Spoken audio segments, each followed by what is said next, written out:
Heat reflection coating से बना plaster gold water tank देता है तपती गर्मी में भी ठंडे पानी की गारंटी, दमदार मजबूती की गारंटी, गारंटी सेहत की। आपके आंगन में भी गूंजेगी किलकारी, इनके यहाँ नतीजे हैं चमत्कारी। बांझपन की समस्या से छुटकारा चाहिए तो सिवान की जानी मानी महिला प्रसूति व बांझपन रोग विशेषज्ञ डॉक्टर वंदना कुमारी के पास आइए। यहाँ 24 घंटे इमरजेंसी सेवाएं उपलब्ध है। पता है Vandana maternity care clinic, Pooja medical hall, doctor Ramaji Chaudhary से 100 कदम पूरब डॉक्टर्स कॉलोनी सीवान। नमस्कार, स्वागत है आप सभी का न्यूज इंडिया तक पे। और हमारे साथ इस वक्त कांग्रेस के नए जिला अध्यक्ष सुशील कुमार जी हैं, जो कि हमारे स्टूडियो में मौजूद हैं। कई सारे चर्चा हैं जो कि इनसे हम करेंगे, बातचीत करेंगे। कई सारे सवाल हैं जो इनसे पूछने हैं, क्योंकि नई नई जिम्मेदारी मिली है, तो नई जिम्मेदारी को कैसे निभा रहे हैं और कांग्रेस आने वाले विधानसभा चुनाव में खासकर सीवान के 8 सीटों पर क्या करने वाली है, ये तमाम बातचीत इनसे करेंगे। बहुत स्वागत है आपका सुशील जी हमारे चैनल पर। जी सरफराज भाई, आपके और आपके पूरे चैनल जो भी मेरी आवाज़ सुन पा रहे हैं उन सब लोगों को नमस्कार, आदाब, सलाम। और हम संघर्षों के आदी रहे हैं और निश्चित तौर पर सिवान की जनता को भी हम संघर्ष का आह्वान करते हैं। सबसे पहले तो सुशील जी, एक लंबा संघर्ष हमने देखा है आपका। हमेशा आप लड़ाई लड़ते रहे हैं, चाहे कोई भी मुद्दा हो, शिक्षा को लेकर मुद्दा हो, रोजगार के लेकर मुद्दा हो, युवाओं से जुड़ा कोई भी मुद्दा हो, आप लोग न सिर्फ लड़ाई लड़े, सड़कों पर उतरे, लाठियाँ भी खाई आपने। तो उसको लेकर सबसे पहले हम चाहेंगे थोड़ा सा दर्शक को बताएं। दरअसल छात्र आंदोलन से मेरा रिश्ता रहा है। 2004 से लेकर 2021 तक छात्र आंदोलन से सीधा जुड़ाव रहा है जी।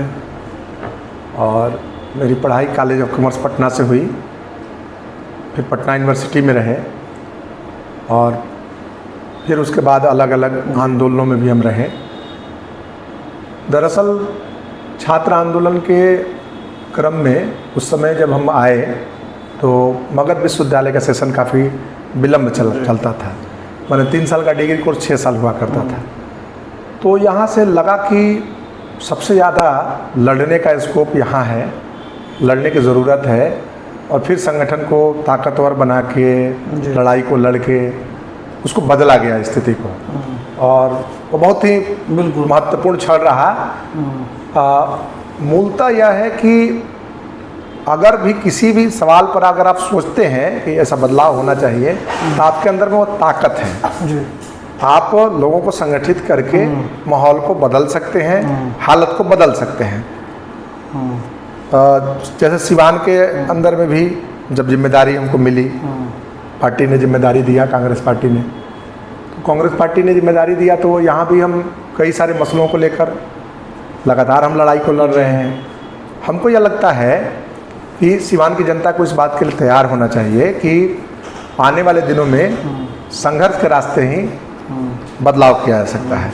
जैसे आप किसी भी कार्यालय के अंदर में जाइएगा, सीधे हम सवाल पर आते हैं कि किसी भी कार्यालय के अंदर में आप जाइएगा तो कोई काम आपका होता नहीं है।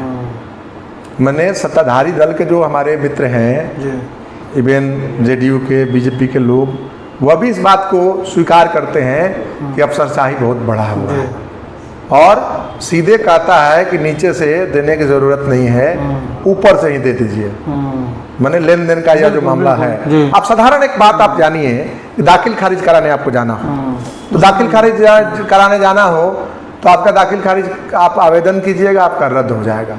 और फिर आप जो सिस्टम बना हुआ है, सेटिंग के माध्यम से आइएगा तो आपका सब चीज़ ओके हो जाएगा। और यह पूरा जो सिस्टम बनाए हुए है सरकार ने, और इसमें सब लोग शामिल हैं। हमको तो कई हमारे मित्र जो हैं अलग अलग जगहों पर हैं प्रशासनिक सेवा में, वो बताते हैं कि बहुत ऊपरी स्तर तक यह सेटिंग होता है।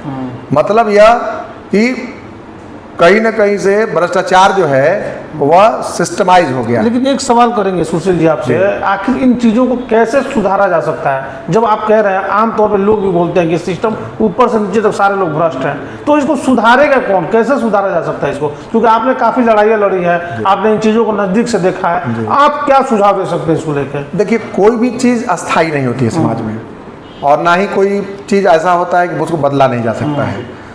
अगर रात बहुत गहराती है तो हमें उम्मीद भी जगती है कि सुबह होगा, सवेरा होगा। तो कितना हूँ जुल्म, कितना हूँ भ्रष्टाचार अगर जो भी है अगर जारी है तो एक उम्मीद भी है कि एक बदलाव हो सकता है। वह बदलाव संघर्ष के माध्यम से हो सकता है।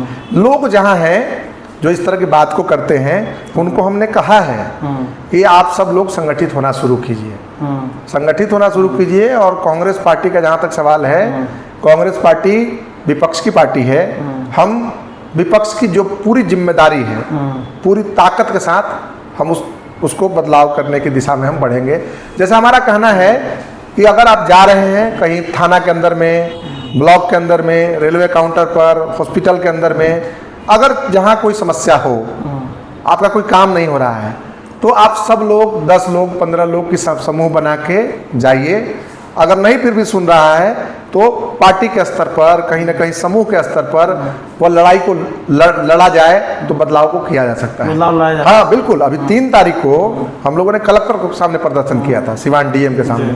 और हम लोगों ने उस समय डेलीगेशन जो मिले उस समय पदाधिकारी, उन लोगों को हम लोगों ने साफ साफ कहा कि आप यह बताइए कि थाने के अंदर में क्या आपको नहीं जानकारी है कि कोई आदमी जाता है उसका काम नहीं होता है? क्या आपको ब्लॉक के अंदर में इस बात की जानकारी नहीं है कि जाता है वह काम नहीं होता, निरीह बना रहता है? सोचिए कि भारत जब आज़ाद हुआ तो भारत को जो सबसे खूबसूरत उपहार मिला वह है देश का संविधान। और देश का संविधान सबसे सर्वोच्च स्थान पर आम नागरिक को रखता है। जो राजा है वह असहाय बना हुआ, वो निरीह बना हुआ है। जो मतलब कि चाकरी कर रहे हैं लोग, जो किसी न किसी रूप में व्यवस्था में उनको शामिल किया गया है, चाहे वह व्यवस्थापिका में हो, चाहे कार्यपालिका में हो, चाहे न्यायपालिका में हो, वह राजा बने हुए हैं। तो यह अपने आप में सवाल यह उत्पन्न होता है। ये कहना चाहता है कि आम आदमी अगर जागरूक हो जाए तो इन चीजों को सुधारा जा सकता है। बिल्कुल, लड़ाई लड़ने की बिल्कुल। जरूरत है। हम संघर्ष में यकीन करने वाले लोग हैं और संघर्ष के रास्ते हम चाहते हैं कि सिवान की जनता भी तैयार हो। पूरा जहां भी कोई समस्या हो, अगर लोग संगठित रहे, एकजुट रहे, तो देखिए 2-3 चीजें ख्याल रखनी होती है। पहला चीज यह कि जो आपका नेतृत्व है वह नेतृत्व किस तरह का नेतृत्व है, वह क्या कर रहा है। और नेतृत्व को भी बिकने का खतरा रहता है, तो यह भी कोशिश होती है। हाँ, लेकिन अगर ईमानदार नेतृत्व अगर होगा, संघर्ष वाला नेतृत्व होगा, तो किसी भी हालत में झुकेगा नहीं, बदलेगा नहीं। तो हर हालत में लड़ाई को लड़ी जा सकती है। होता कहाँ है, आमतौर पर जब चुनाव आते हैं जी, तो वही लोग चुन के चले आते हैं जो दारू बांट रहे हैं, जो पैसे बांट रहे हैं, जिनको कुछ समझ नहीं इन चीज़ों की, और बाद में वही लोग तो लूटते हैं। इस तरह का आरोप लगता है कि ये पहले मुर्गा खिलाए, दारू पिलाए और बाद में ये लोग लूट रहे हैं। ये भी तो एक देखिए, समाज में जो डिटोरिएशन हुआ है ना, वो एक दिन में नहीं हुआ है। आप यह समझिए, अगर आप कहेंगे तो हम कम से कम 2 दर्जन ऐसे नेताओं का नाम बता देंगे जो कि पैदल चला करते थे, जो कि मतलब कि कोई साधन संपन्न नहीं थे, उनको वह MP रहे और आज भी उनका घर सही तरीके से नहीं है। और यहाँ तो एक वार्ड का कोई चुनाव जीत जाता है पंचायत में, और नगर परिषद वाला तो थोड़ा और बड़ा हो जाता है, तो कितना स्कॉर्पियो पे स्कॉर्पियो बना लेता है। तो सवाल है कि पैसा वह आता कहाँ से है? और जो इतना रुपया पैसा जो बांटता है, तो वह फिर वो चाहता है कि हमारा रिटर्न हो। तो जनता कहीं अगर इस बात को लिए तैयार अगर नहीं होगी कि हम कहीं, जैसे लोग अगर इस रूप में तैयार नहीं होंगे कि हम चुनाव के टाइम में हम पैसा नहीं लेंगे, अगर इस बात के लिए तैयार होते हैं कि चुनाव के टाइम में हम पैसा नहीं लेंगे, चुनाव के टाइम में जो भी आप जो बोल रहे हैं सामग्री, जो गलत सामग्री है, तो एक अच्छा चुनाव, तो अच्छा चुनाव होगा। और सही लोग अगर लोकतंत्र में अगर जीत के आएंगे, तो जो अंतिम पायदान पर खड़ा व्यक्ति है, जिसकी गांधी जी बात करते थे, जिसकी अंबेडकर बाबा साहब बात करते थे, उनकी स्थिति भागीदारी बढ़े, उसमें सुधार होगी। हाँ। जब बिहार की राजनीति पे थोड़ी सी बात कर लेते हैं। बिहार की राजनीति, चूंकि जब लोकसभा चुनाव खत्म हुआ तो आपके दल ने प्रदेश अध्यक्ष को जिम्मेदारी से मुक्त कर दिया, उसके बाद 22 जिलाध्यक्ष एक साथ ये कर दिया। क्या प्लान चल रहा है कांग्रेस का? देखिए, हम आज जिलाध्यक्ष हैं जी। कल की परिस्थिति में कोई दूसरा आदमी जिलाध्यक्ष होगा। उसी तरह प्रदेश के अंदर में पहले दूसरे अध्यक्ष थे, आज के डेट में दूसरे अध्यक्ष हैं। तो यह चीज़ें तो चलती रहती है, वो सांगठनिक प्रक्रिया है। और प्रदेश अध्यक्ष बदले, प्रदेश अध्यक्ष को जब बदलने के बाद उनको पार्टी ने एक नई जिम्मेदारी दी है जी। उनको स्पेशल इन्वाइटी बनाया है CWC में जी। जो कांग्रेस वर्किंग कमेटी है। तो ये चीज़ें तो चलती है। जी। हाँ, बिहार के अंदर में 28 जिलाध्यक्षों का कांग्रेस पार्टी ने एक दिन में बदल दिया। 28 जिलाध्यक्षों को 40 में 28 को बदल दिया। तो अच्छा, एक और चीज़ है, क्या कांग्रेस 243 सीटों पर चुनाव लड़ना है, ऐसा भी बात चल रहा है? नहीं, कांग्रेस पार्टी की कोशिश है कि हम पूरी ताकत से चुनाव लड़ें। जी। जो या कांग्रेस पार्टी के ऊपर में किसी न किसी रूप में आरोप लगते रहा है कि हम सीटें आप ज़्यादा लड़ लेते हैं और बहुत कोई परिणाम नहीं होता है, बहुत सीरियस नहीं चुनाव लड़ते हैं, तो उस कारण से कांग्रेस पार्टी की कोशिश है कि कांग्रेस पार्टी के हिस्से में जो सीटें आए या कांग्रेस पार्टी के जो सहयोगी गठबंधन के जो हिस्से में जो सीटें जाएंगी, उन तमाम सीटों पर हम पूरी ताकत के साथ, पूरी तैयारी के साथ चुनाव को लड़ें। और इस जो सरकार है जिससे सब कोई ऊब चुका है, लंबे दिनों से यह सरकार आप देख रहे हैं 20 सालों से वह काबिज है बिहार की सत्ता पर, तो इसको बदलने की पूरी तैयारी है। उसमें कांग्रेस पार्टी की जो पूरी कोशिश होगी, हम कांग्रेस पार्टी ने हालांकि 243 सीटों पर आवेदन मांगा है जी। और आवेदन मांगा है QR कोड से आवेदन लोग कर सकते हैं, कोई भी आवेदन कर सकता है, कोई कांग्रेस पार्टी लेकिन कांग्रेस ने एक बहुत अच्छी पहल की। अभी जो चुनाव होने वाले हैं विधानसभा, यानी अगर आप भी कांग्रेस को उम्मीदवार बनना चाहते हैं तो उसके लिए कांग्रेस ने एक QR कोड जारी किया है। जिस QR कोड का आप स्कैन करेंगे तो उसके बाद एक वेबसाइट खुल जाएगा और उस वेबसाइट पे अपना तमाम डिटेल डाल के आप भी अपने उम्मीदवारी का ऐलान कर सकते हैं। बाकी बाद में पार्टी यह निर्णय करेगी कि किसको विधानसभा चुनाव लड़ाना है। तो उसी QR कोड की बात देखिए, हाँ, उसी के बारे में कह रहे थे कि कांग्रेस पार्टी ने कल ही QR कोड जारी किया है और यह देश के अंदर में किसी लोकतांत्रिक कोई पार्टी है पहली बार इस तरह का पूरी पद्धति को जारी करता है। हम 243 सीटों पर जो भी उम्मीदवार होंगे उनको हम आवेदन पहले आमंत्रित कर रहे हैं, उनको शॉर्ट लिस्टेड करेंगे और जो कांग्रेस पार्टी के हिस्से में जो सीटें आएंगी वो हमारा शीर्ष नेतृत्व तो बात करेगा। कांग्रेस पार्टी ने तो ऐलान किया है कि हम महागठबंधन में रह के ही चुनाव लड़ेंगे। हम किसी भी सूरत में नहीं चाहते हैं कि भाजपा विरोधी जो वोट है वो वोट मतलब एकजुट नहीं रहे, वो वोट बिखर जाए, हमारी ये कोई कोशिश नहीं होगी। लेकिन एक बात और कहा जाता है कि कांग्रेस का बिहार में चलता नहीं है तेजस्वी यादव के सामने, इस तरह की बातें लोग कहते हैं। यह अपने आप में जो बीजेपी के लोग हैं, बीजेपी जो सपोर्टेड जो मीडिया है वह इस तरह के नैरेटिव को गढ़ती है। अगर इस तरह को नैरेटिव को नहीं गढ़ेंगे तो फिर वह काम कैसे करेंगे? जैसे आप यह बात बताएं। नहीं, क्योंकि देखिए एक और चीज है, जब लोकसभा चुनाव हो रहा था तो हमने भी देखा कि Tejashwi Yadav one man army की भूमिका में घूमते हैं। बाकी लोग क्यों नहीं आते? बाकी लोग उतना एफर्ट क्यों नहीं लगा पाते हैं? देखिए, उसमें अभी पिछली चीज़ों से सुधार करते हुए अभी महागठबंधन ने पिछली गलतियों से कुछ सुधार करते हुए अभी एक कोऑर्डिनेशन कमेटी बनाया है।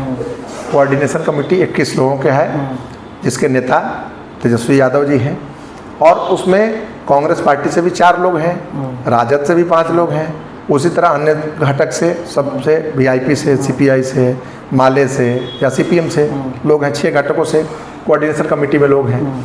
उसी तरीके से हम लोगों ने जिला के लेवल पर कोऑर्डिनेशन कमेटी बनाया है और कोऑर्डिनेशन कमेटी में सभी जिलों के सभी पार्टियों के जो जिला अध्यक्ष हैं वह सब शामिल हैं और भी कुछ महत्वपूर्ण जो पार्टी के नेता हैं वह शामिल रहेंगे। यह कोशिश होगी कि पूरी महागठबंधन में पूरी ताकत से, पूरी तैयारी से चुनाव को लड़ा जाए। महागठबंधन पूरी ताकत के साथ चुनाव लड़ेगी, लेकिन क्या महागठबंधन ने यह भी तय कर लिया है कि CM कौन बनेगा? क्योंकि तेजस्वी यादव का नाम आगे चलता है, बाकी लोग तो दिखते नहीं हैं। देखिए, तेजस्वी यादव जी अभी हमने कहा कि कोऑर्डिनेशन कमेटी के चेयरमैन हैं। एक संघर्ष के लिए अगर हम कह रहे हैं कि नीतीश जी को नहीं होना चाहिए तो उसका स्पष्ट कारण है क्यों नहीं होना चाहिए। चूँकि नीतीश जी के राज्य में जिस चीज़ के लिए चुन कर आए थे, जो बात को कह के आए थे कि हम अपराध को ख़त्म करेंगे, हम भ्रष्टाचार को ख़त्म करेंगे, या इनके मूल सवाल थे हम आएंगे तो विकास के काम को हम करेंगे।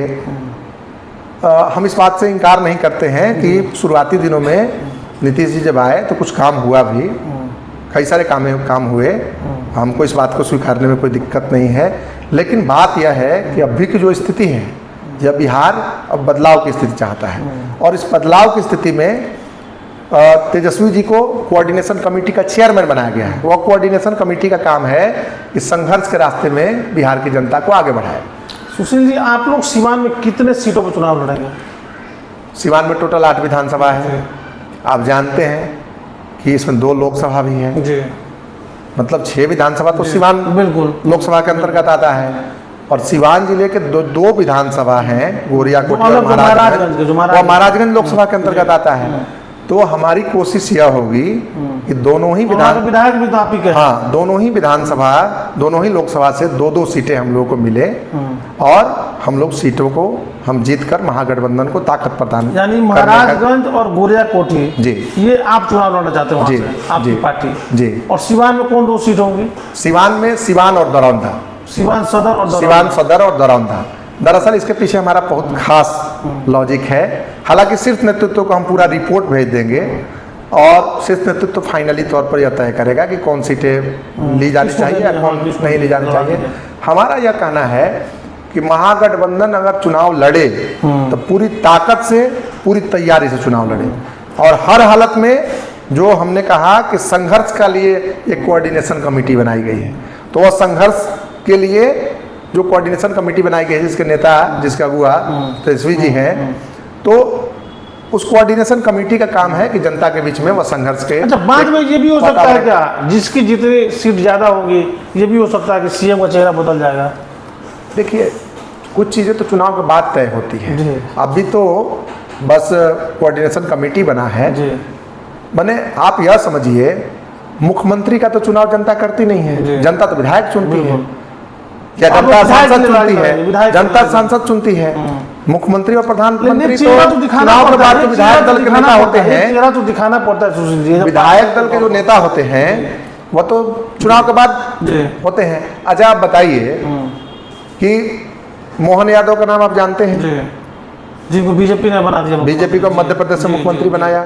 अभी दिल्ली की जो मुख्यमंत्री रेखा जी बनी है, या योगी आदित्यनाथ जी, या फिर राजस्थान के जो लोग हैं, राजस्थान के जो सीएम बने हैं, आप यह बताइए कि क्या जनता जानती थी कि इनको चुनाव के बाद इनको सीएम बनाया जाएगा? क्या बीजेपी ने उन राज्यों के अंदर में किसी ने ये नहीं कहा था सुशील खुल के कि हम ही सीएम बनेंगे? यहाँ तो लोग खुल के कहते हैं कि यही सीएम बनेंगे। सवाल यह है ना कि विधायक चुनते हैं हम जनता, और विधायक जो है वह सीएम चुनती है। तो इसमें यह बहुत बड़ा कोई मसला नहीं है। आप समझ रहे हैं कि जो पार्टी ज्यादा सीट जीत के आएगी, या जो भी पार्टी, इसका क्या है, इसका फायदा, इसलिए सवाल पूछते हैं, इसका फायदा विपक्ष के लोग उठाते हैं, यानी बीजेपी के लोग उठाते हैं। वो ये कहते हैं कि इनमें तय ही नहीं कि दूल्हा कौन बनेगा, और ये लोग बारात लेकर निकल गया। सवाल यह है तो बीजेपी ने क्यों नहीं तय किया था कि यूपी में योगी आदित्यनाथ मुख्यमंत्री बनेंगे, या मध्य प्रदेश में, दिल्ली में, राजस्थान में क्यों नहीं बताया था कि जनता को या मुख्यमंत्री बनना है? यह असल में बीजेपी उन राज्यों में नैरेटिव चलाती है जिन राज्यों के अंदर में उसको लगता है कि सीएम का कोई चेहरा कौन हो सकता है, नहीं कोई हो सकता है।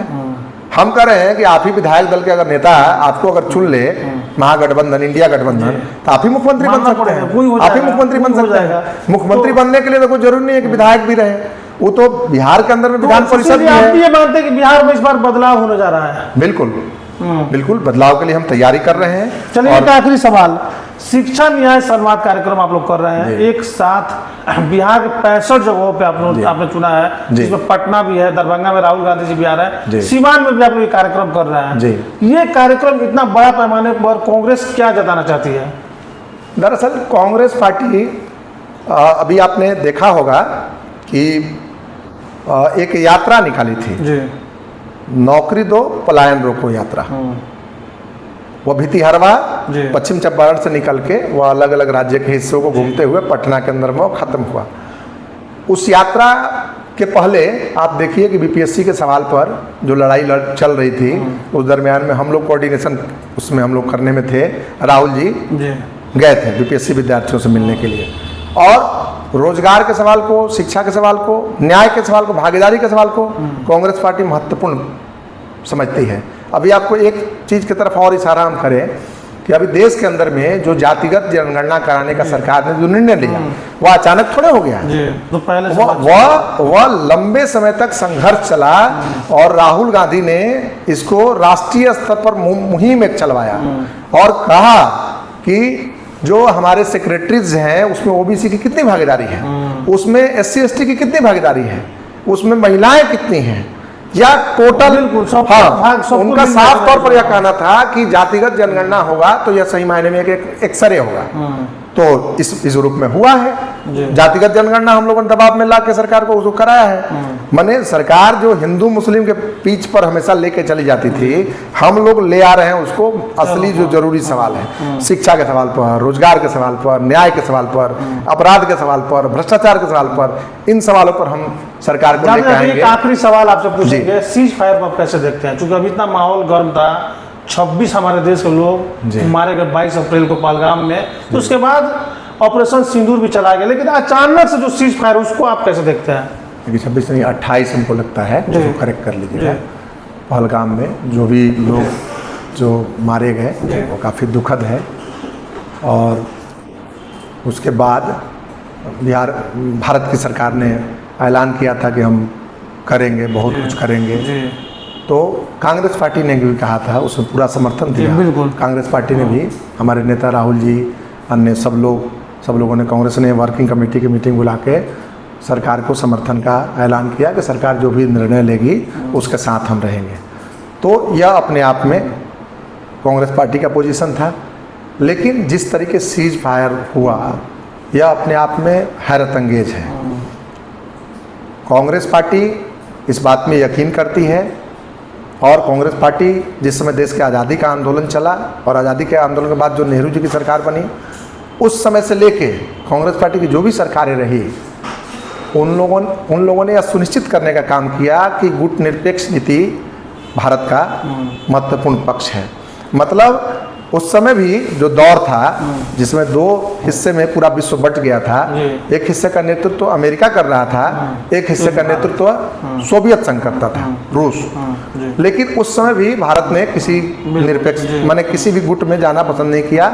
इसने कहा कि तीसरी दुनिया के देशों को मिला के हम गुट निरपेक्ष नीति, जो विकासशील देश हैं उनको मिला के करें।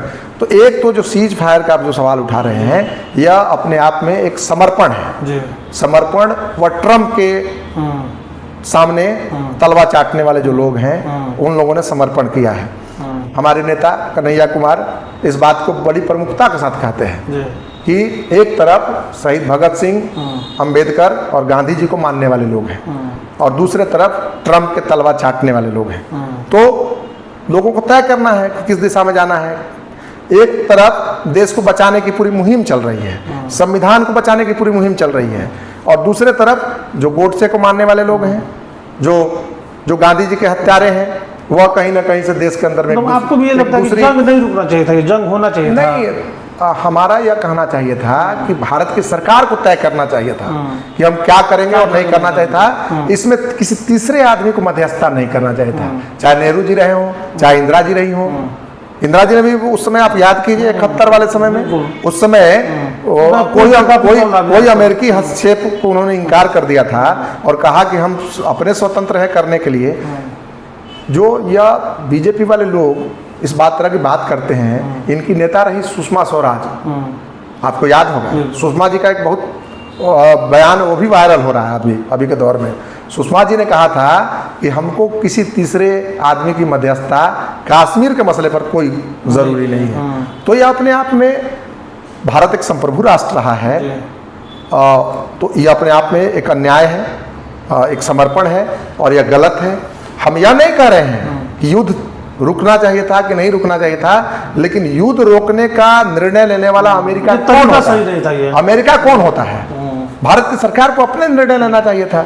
और साथ साथ मोदी जी कल जो आए थे रात को 8 बजे, हाँ रात में 8 बजे वो आते हैं। 8 बजे तो कुछ लगता है कि लोगों को डरावना कुछ चीज होने वाला है, जैसे कि लोगों को डर लगने लगता है। उसी समय आए तो नोटबंदी हो गया। नोटबंदी से क्या देश में हासिल हुआ आप सब जानिए कि पूरी बर्बादी ही हुई, आर्थिक व्यवस्था पूरी तरह चरमरा गई। तो तो वह डराने के लिए बार बार जो 8 बजे आते हैं, उनको कल आते समय उनको बताना चाहिए था, उनको देश से माफ़ी मांगनी चाहिए थी, जो कि उन्होंने किया नहीं।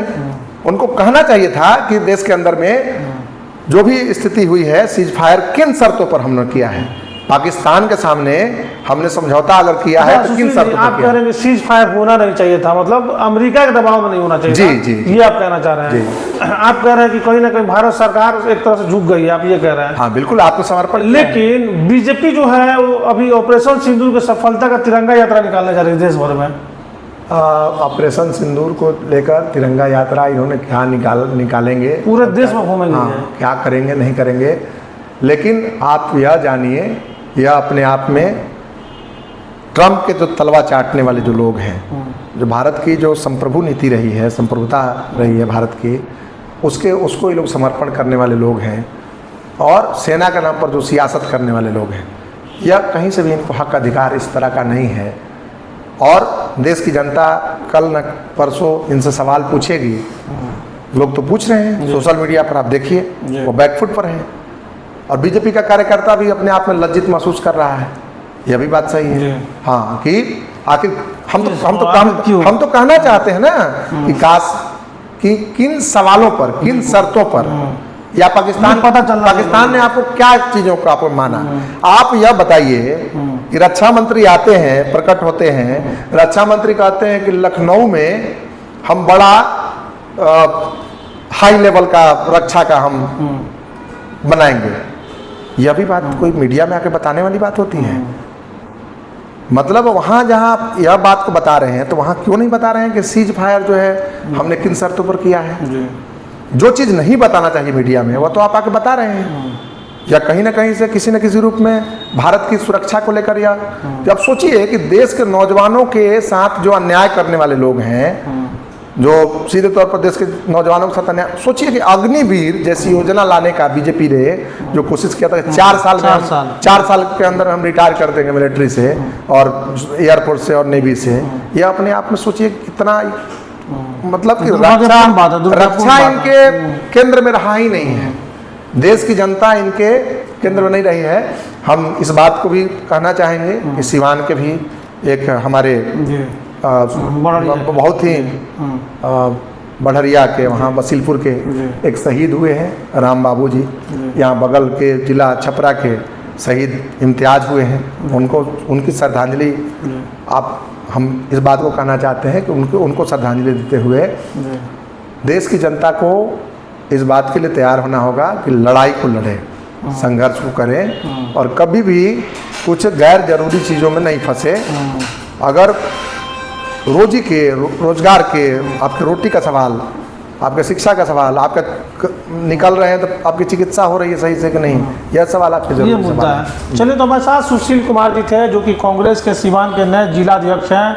इन्होंने साफ तौर पे सिवान में चुनाव लड़ने के बात को लेकर कहा है कि 4 सीटों पर हमारी मांग है, 2 महाराजगंज और गोरियाकोटी, और सिवान सदर, इसके साथ साथ दरौंदा पे भी ये लोग अपनी दावेदारी पेश कर रहे हैं। हालांकि आने वाले वक्त में तय होगा कि कांग्रेस को कितनी सीटें टोटल मिलती है और सिवान के कितने सीटों पे ये लोग चुनाव लड़ते हैं। इन्होंने साफ तौर पे कहा है कि अभी बिहार में बदलाव का वक्त आ चुका है, और इसके लिए कांग्रेस पूरे तरीके से जोर शोर से लग के काम कर रही है। और महज 2 दिन बाद, यानी परसों, आप बता दें कि एक साथ बिहार में 65 जगहों पे कांग्रेस कार्य करने जा रही है, यानी लोगों से डायरेक्ट संबोधित करेगी, डायरेक्ट लोगों के बीच जाएगी, और एक सम्मान कार्यक्रम होगा जिसमें कन्हैया कुमार पटना में रहेंगे, तो वहीं राहुल गांधी जो हैं वे दरभंगा में मौजूद रहेंगे। यानी 65 जगहों पे 65 बड़े लीडर जनता से मिलेंगे। तो कहीं ना कहीं कांग्रेस अपने तरीके से तैयारी कर रही है। इस तमाम खबर पर आपकी क्या राय है, कमेंट बॉक्स में लिख के जरूर बताएं।